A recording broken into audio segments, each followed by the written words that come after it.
warahmatullahi wabarakatuh.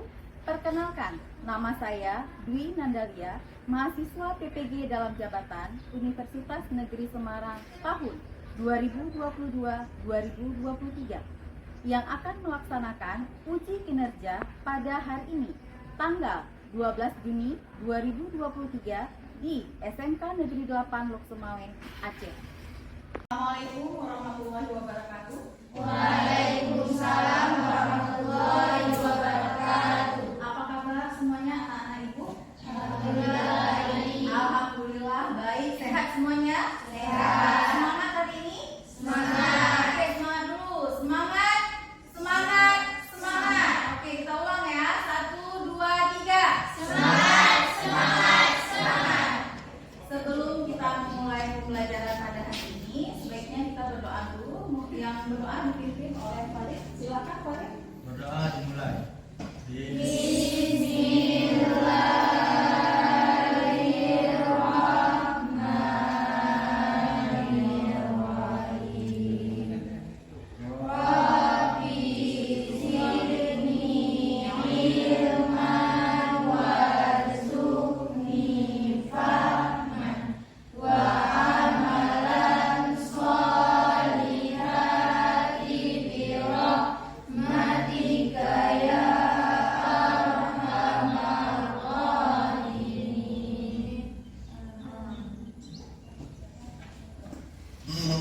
Ya, sebelum ibu memulai, ibu absen dulu ya.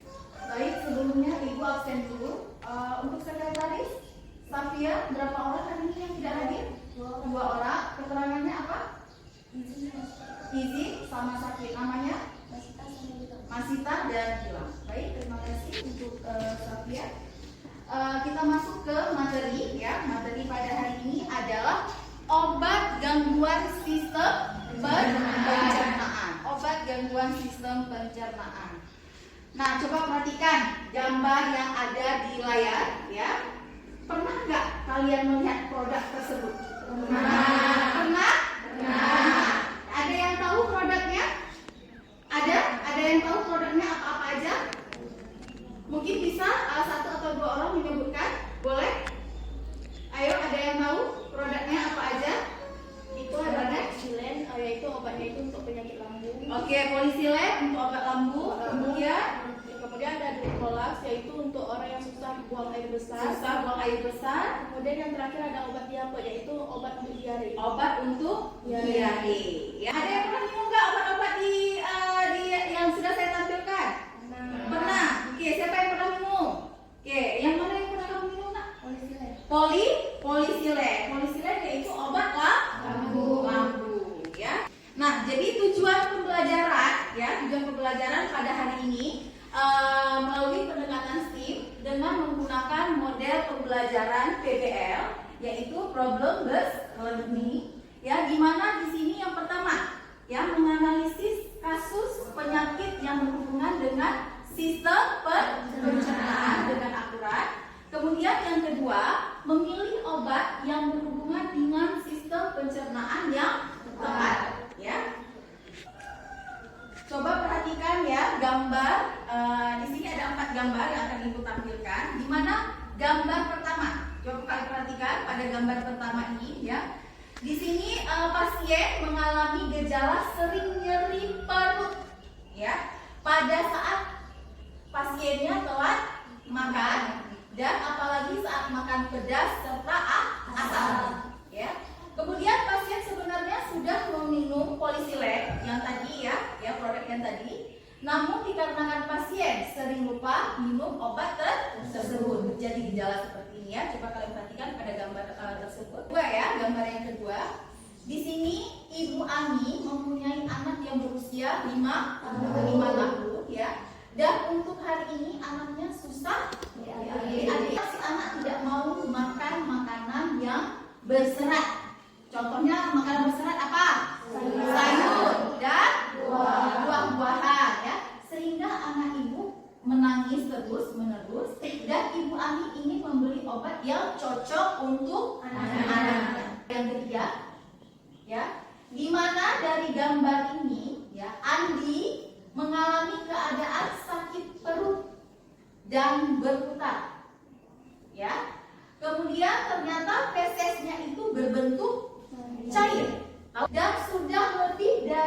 3 kali Andinya bolak-balik terus ke kamar mandi, ya. Kemudian juga Andi merasa lemas dan bibirnya kering seperti kekurangan cairan, ya. Ada gambar yang keempat, ya. Di sini Ibu Andi merasakan sakit yang tiba-tiba di bagian perutnya. Gejala yang Bu Andi rasakan adalah nyeri di tengah-tengah perut, ya, di tengah-tengah perut. Ibu Ani merasa mual, ya, merasa mual dan urinnya berwarna gelap, tidak seperti biasanya.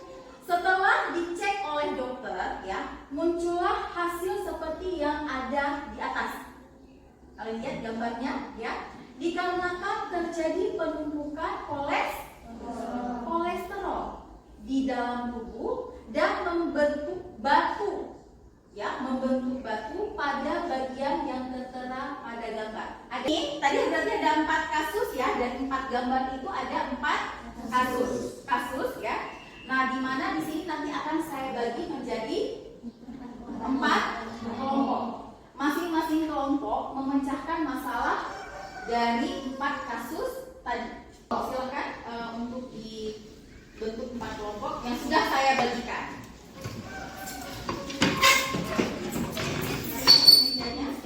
Sudah? Sudah. Akan saya bagikan LKPD-nya.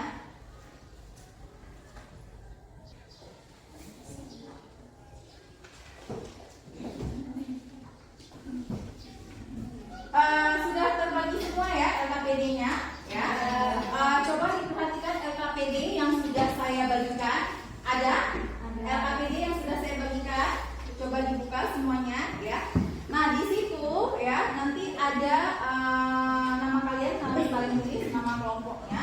Kemudian ada tugas-tugas yang akan kalian jawab, ya. Ada pertanyaan yang akan kalian jawab. Di mana tugasnya yang pertama itu kalian menganalisis kasus-kasus penyakit pada keempat gambar tadi yang sudah saya jelaskan, ya. Nah, kalian analisis kasus-kasusnya, apa yang dialami oleh pasien-pasien tersebut, dan isilah hasil analisis kalian pada LKPD yang sudah saya bagikan, ya. Kemudian yang kedua, berikan kesimpulan penyakit apa, ya, yang sedang diderita pasien, dan berikan alasan kenapa kalian bisa menyimpulkan penyakit pasien tersebut, ya. Demikian, dan isikan hasil analisis kalian pada LKPD juga. Di sini sudah ada, nanti jadi kalian tinggal mengisinya, ya. Kemudian yang ketiga, obat apa, ya. Kalian bisa memilih obat apa yang paling tepat, ya, pada pasien tersebut sesuai dengan kasus-kasus yang sudah diberikan tadi, ya. Dan bisa kalian isi pada LKPD-nya. Kemudian yang keempat, buatlah kesimpulan, ya. Yang keempat, buatlah kesimpulan obat yang kalian pilih untuk pasien tersebut, dan isilah hasil analisis kalian pada LKPD juga. Yang kelima, ya, berikan terapi non farmakologi yang bisa kalian sampaikan kepada pasien, ya. Setelah mengisi dari kelima tugas tersebut, ya, baru kalian buatkan hasil diskusi kalian tersebut ke dalam bentuk PowerPoint. Ada pertanyaan untuk penjelasan dari LKPD-nya? Bu, Rizka mau bertanya. Oke, Rizka, silakan. Kan Ibu bilang tadi namanya disuruh buat PPT ini kan, Iya, Bu? iya. Jadi kan namanya nggak boleh laptop nih, Bu. Apa boleh buat PPT-nya dari HP? Menggunakan HP. Menggunakan HP. Aplikasi apa yang kalian pakai? Canva. Aplikasi Canva, boleh. Silakan, ya, boleh. Terima kasih, Bu, ya. Nah, untuk referensi, ya, mungkin kalian bisa menggunakan referensi yang sudah Ibu cantumkan di sini. Boleh kalian ambil sumbernya, ya, dari referensi yang ada di layar di depan, ya. Nanti boleh untuk menyempurnakan hasil diskusi kalian, ya. Baik, silakan dikerjakan.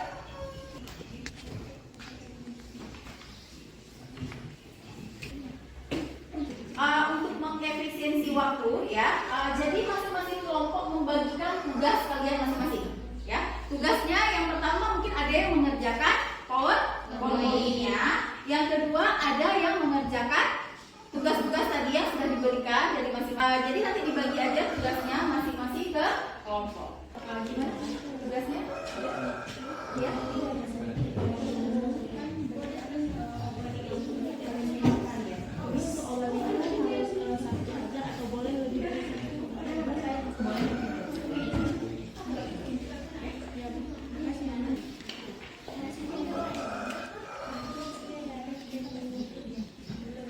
Ini berarti menggunakan aplikasi Canva ya, dari handphone ya.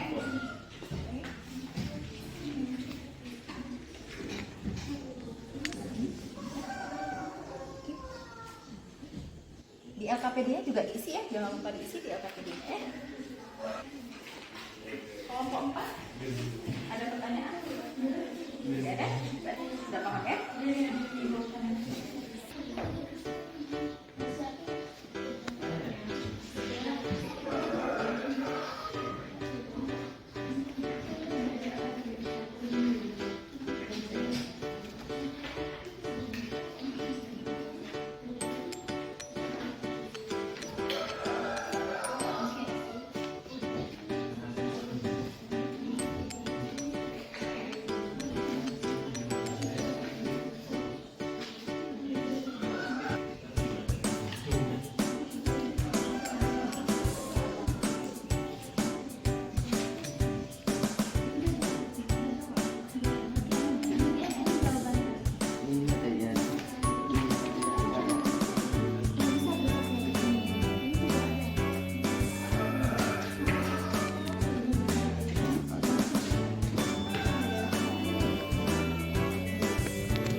Kalian kasus yang mana? Ya. Sudah paham ya? Obatnya sudah dapat yang sesuai. Ini sudah dimasukkan ke dalam formulir. Boleh ibu lihat formulirnya? Menggunakan aplikasi Canva ya. Oke.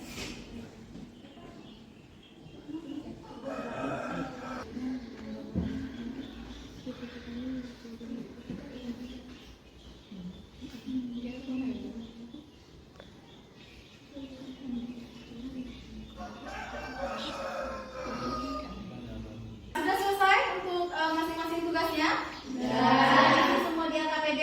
Sudah. PowerPoint-nya sudah selesai? Sudah. Oke, untuk selanjutnya kita akan presentasikan masing-masing kelompok ke depan ya. Assalamualaikum warahmatullahi wabarakatuh. Waalaikumsalam warahmatullahi wabarakatuh.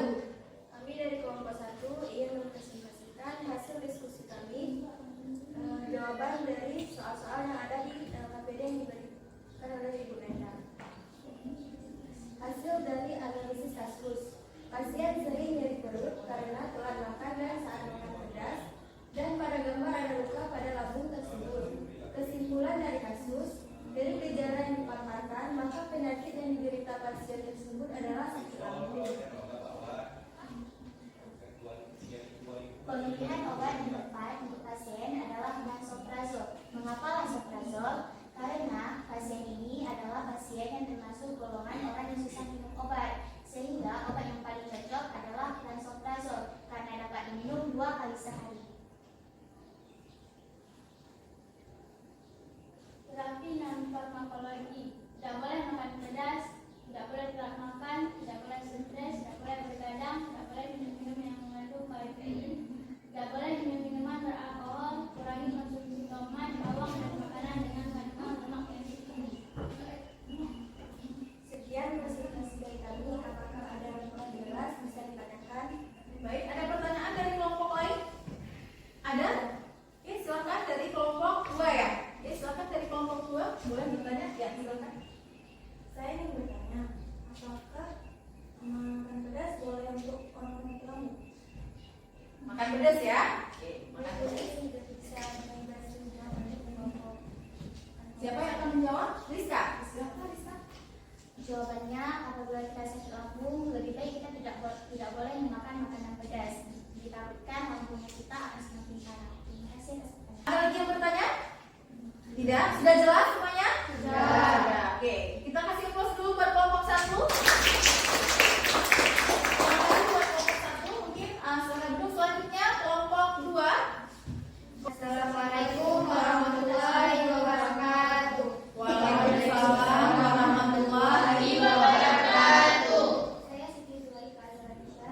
Semua akan mengkonsentrasikan hasil diskusi kami, yaitu jawaban yang ada di soal materi yang diberikan oleh Ibu. Hasil analisis itu dari kasus tersebut pasien berusia 2 tahun dan pasien mengalami gejala susah buang air besar. Dapat ditunjukkan dari gambar yang ada di materi kesimpulan kasus. Hasil analisis kasus dari gejala yang dipaparkan, maka penyakit dari gejala yang diderita oleh pasien adalah konstipasi.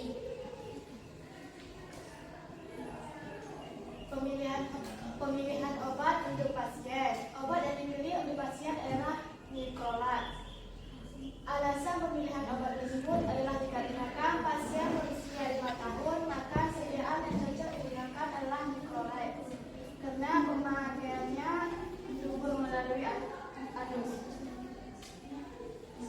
Terapi non-farmakologi mengonsumsi lebih banyak buah dan sayur yang mengandung serat dan vitamin dan memperbanyak minum air putih. Daripada presentasi lebih, mengenai kurang lebih. Ada pertanyaan? Baik, kelompok 3 dulu ya. Silakan, nanti baru dilanjut kelompok 1. Kelompok 3. Saya ingin bertanya, apa penyebab susahnya buang air besar? Terima kasih.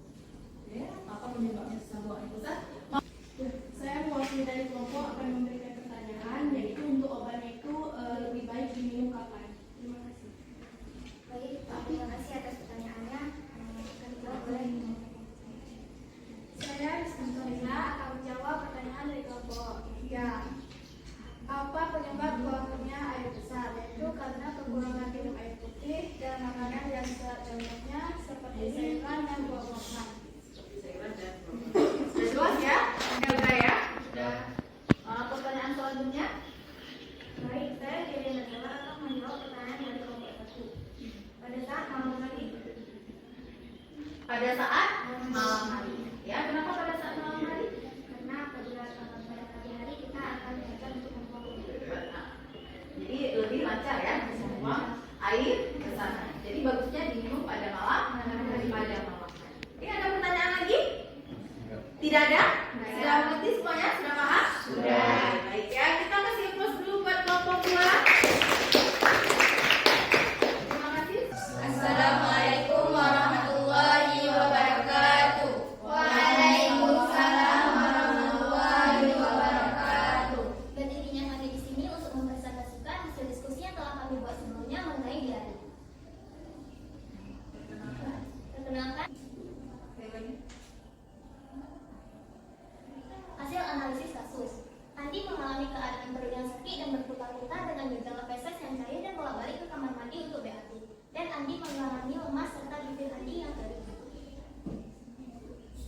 Kesimpulan dari kasus tersebut dapat disimpulkan bahwa pasien menderita diare disertai dehidrasi. Pemilihan obat untuk pasien. Obat yang dipilih adalah obat diare, contohnya Endostop dengan kombinasi oralit. Alasan pemilihan obat yang dipilih karena pasien mengalami diare beserta dehidrasi sehingga pasien memerlukan obat diare disertai obat untuk meningkatkan cairan tubuh. Terapi non-farmakologi. Hindari makanan dan minuman yang tidak higienis. Cuci tangan pakai sabun sebelum makan. Gunakan air bersih untuk memasak. Hindari makanan pedas dan asam. Perbanyak minum air putih. Sering mengonsumsi buah dan kaya akan serat. Oke, silakan ada yang mau bertanya? Ya. Oke, ini dulu ya, kelompok ini dulu ya. Silakan. Saya dari kelompok 2 yang bertanya, apa penyebabnya diare? Silakan. Saya dari kelompok 1 yang bertanya, pemakaian apa diare sebaiknya diminum sehari-hari? Terima kasih atas pertanyaannya, kami akan menjawab. Yang pertama, apa penyebab terjadinya diare? Diare disebabkan oleh salah makan atau memakan makanan yang kurang higienis atau kurang bersih. Pertanyaan yang kedua. Pemakaian obat diare diarenya tidak parah diminum 2-3 kali. Kalau diarenya parah diminum 3-4 kali. 3-4 kali. Ada pertanyaan dari kelompok lainnya lagi? Tidak ada? Sudah paham? Sudah paham. Oke, baik, kita kasih aplaus dulu buat kelompok kita. Alhamdulillah untuk presentasi hari ini ya, semua anak-anak itu bagus. Ya, kita kasih aplaus dulu dong buat kelompok. Ya, ada pertanyaan? Tidak ada? Sudah paham? Sudah. Untuk lebih paham lagi, kita saksikan video yang berikut ini ya.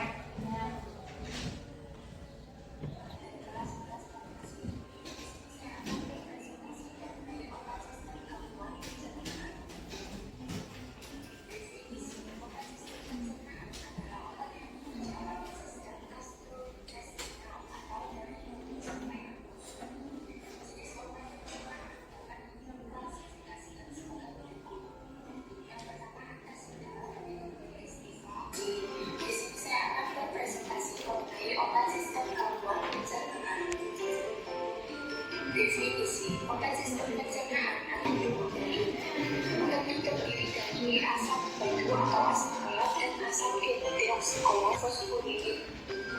Guna obat yang berhubungan dengan pencernaan dan absorpsi lemak, yaitu 1. Membantu proses emulsifikasi dan absorpsi lemak. 2. Membantu cairan bercampur fase. 3. Membantu proses absorpsi vitamin mineral lembut dalam lemak, yaitu D, E, dan K. 2. Pencernaan yang sering digunakan adalah 1. Asam hidroklorida atau HCl. Gimana untuk materi hari ini? Sudah jelas? Sudah. Ya, oke. Untuk itu kita ambil kesimpulan dari materi hari ini, yaitu gangguan saluran pencernaan. Siapa yang ingin menyimpulkan materi hari ini? Oke, baik, Rizka, silakan Rizka. Jadi kesimpulan yang kami dapat hari ini, kami dapat memahami dan mengerti bahwa di dalam pencernaan ini terdapat 4 penyakit yang terdiri dari lambung, diare, susah buang air besar, dan batuk empedu, dan di mana obat-obat tersebut berbeda-beda serta cara penggunaannya berbeda-beda. Terima kasih. Dan cara penggunaannya yang berbeda-beda. Baik, terima kasih. Kita kasih aplaus dulu buat Rizka.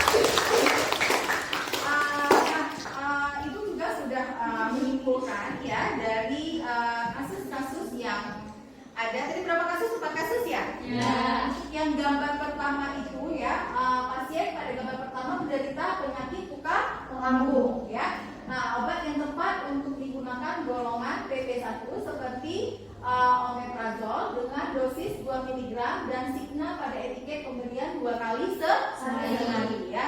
Nah, yang pada gambar kedua, nah ini pasien menderita penyakit konstipasi atau susah buang air besar. Obat yang tepat untuk digunakan mikrolab dengan dosis 5 mili ya. Nah, signanya ini pada etiket pemberian 1 kali pakai jika pasien sedang menderita konstipasi. Untuk gambar yang ketiga,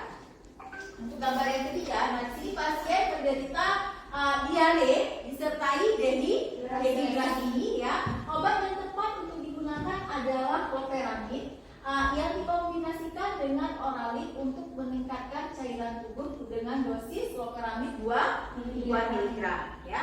Nah, untuk gambar yang keempat, nah di sini pasien menderita penyakit batu empedu. Obat yang tepat untuk digunakan adalah asam ursodeoksikolat dengan dosis 8-12 mg per kilogram berat badan ya. Signanya pada etiket ini pemberian 1 kali sehari sebelum tidur atau dibagi dalam 2 jadwal konsumsi ya. Pengobatan dilakukan selama 3-4 bulan. Oke, inilah hasil kesimpulan yang sudah Ibu simpulkan, dan tadi juga sudah ada Rizka yang telah menyimpulkan dari materi pada hari ini, yaitu gangguan saluran pencernaan. Untuk itu sudah jelas semuanya? Sudah. Ada pertanyaan? Oke, silahkan dari Raida pertanyaannya. Jadi Bu Raida mau nanya, untuk yang susah buang air besar tadi kan ada obat untuk anak-anak yang digunakan melalui anus. Nah, untuk yang seumuran kami ini menggunakan obat apa ya, Bu? Oke, nah jadi tadi itu untuk anak yang di bawah umur 5 tahun ya, nah, itu menggunakan Nitrox yang dimasukkan melalui anus. Nah kalau untuk yang seperti kalian yang sudah dewasa itu bisa menggunakan obat Dupolax tablet dan juga ada sediaan yang bentuknya sirup, itu bisa kalian gunakan ya, dan diminum pada malam hari. Sudah jelas? Sudah ya. Gimana, sudah paham semuanya? Sudah. Ada pertanyaan? Tidak ada. Baik ya. Jadi untuk selanjutnya ibu ingin mengetahui kalian sudah mengerti atau paham atau tidak ya. Jadi ibu akan membagikan link ya, di mana nanti di sini ada proses melalui quizzes ya. Oke, ibu akan bagikan linknya di grup kalian ya. Coba dibuka grupnya, mungkin boleh dibuka grupnya, boleh handphone semuanya.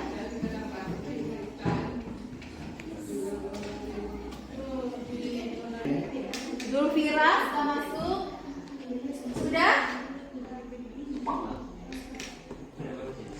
Nurul Balka. Kita mulai 1, 2, 3.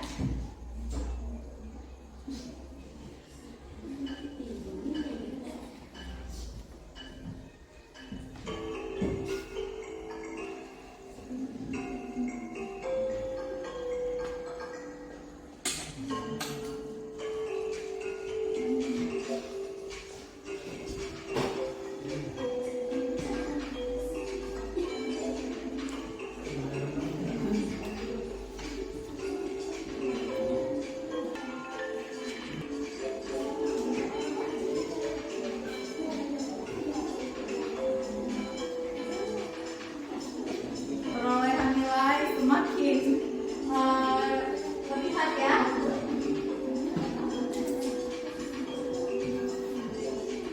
Oke, sudah masuk semuanya nilainya itu.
gamenya tadi. Di sini paling tertinggi yaitu Pak Fadil. Ya. Dan untuk Raida ada satu soal yang salah ya. Siti juga ada satu soal yang salah. Mungkin dari sini nanti kalian bisa mengulang lagi atau belajar lagi untuk soal yang salah ini. Coba diperbaiki lagi untuk jawaban yang tepatnya apa. Ya, paham? Paham. Sudah mengerti semuanya? Sudah. Baik, gimana pelajaran dan game hari ini semuanya? Semua. Happy? Happy. Oke. Nah, untuk itu Ibu akhiri untuk pembelajaran pada hari ini. Untuk pembelajaran pada minggu berikutnya atau hari selanjutnya